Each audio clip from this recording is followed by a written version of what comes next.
আমি বলছি যে কোনো কেউ আইনের বাইরে থাকবে না, করে থাকে ইমিডিয়েটলি তাদের আইনের আইনত অ্যাকশন নিতে হবে, যেই হোক।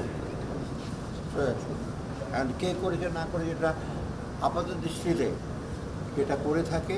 আমি তো একবারে ম্যাজিস্ট্রেট ছিলাম, ধরপাকড় তো আমাদের সময় তো খুব করিনি আমরা, যে করেছে তাকে ধরে। তারপরে কে করেছে না করেছে, কিন্তু যারা ডিস্টার্ব করে সে করে ক্রিয়েট করেছে কেউ নোবডি জ্বালাও।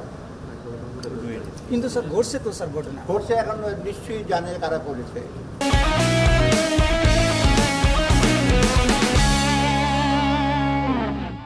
দেখেছে এর ব্যাপারে যথেষ্ট সচেতন। আমি ঠিক আছে আলাপ করবো, দরকার হলে আইন শৃঙ্খলা যিনি আছেন তাদের সাথে। স্যার, যে ব্যাংকে যে টাকা সীমিত চেকের মাধ্যমে সীমিত টাকা দেওয়ার কথা বলতেছে, এটা স্যার আসলে না, এটা তো অলরেডি স্যার এটিএম বুথে স্যার টাকা পাচ্ছি না, না সেটা তো আমাদের যে সচিব আছে উনি দেখবেন। টাকা যে নাই তা না, কিন্তু এটা করা হচ্ছে রিসেন্টলি। সিচুয়েশনটা খুব ছিল, টাকা নিয়ে চলে যাবে এটিএম বুথও তো ভাঙা টাকা চলে যাবে, বা বেশি ক্যাশ টাকা নিয়ে। হ্যাঁ, ক্যারি, এটা তো আমি জানি।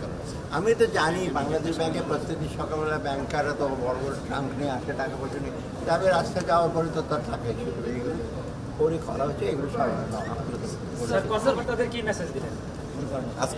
কর্মকর্তাদের বলছি আপনার নিষ্ঠার সাথে মানুষের ইসের জন্য ইতিবাচক সব ইসে কাজ করবেন, কোনো কিছু ফেলে রাখবেন না, বাস্তবায়ন করবেন। আর স্বচ্ছতা জবাবদিহিতা রাখবেন, একেবারে আপনাদের জবাবদিহিতা থাকবে আপনাদের। এখন স্বচ্ছতা। স্যার গভর্নরের নিয়োগ নিয়ে কোনো সিদ্ধান্ত কি নেবেন? গভর্নরের সে ওখানে বলবো না, এটা ইংরেজি আমরা। স্যার একই কথা এনবিআর এর চেয়ারম্যানের।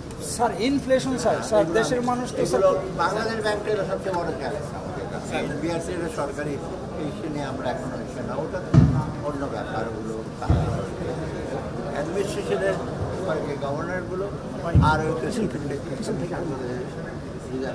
এগুলো আমরা স্যার এটা কি সাবেক আমলা অথবা ইন্ডিপেন্ডেন্ট? এইগুলো আমি দেখতে পাবো।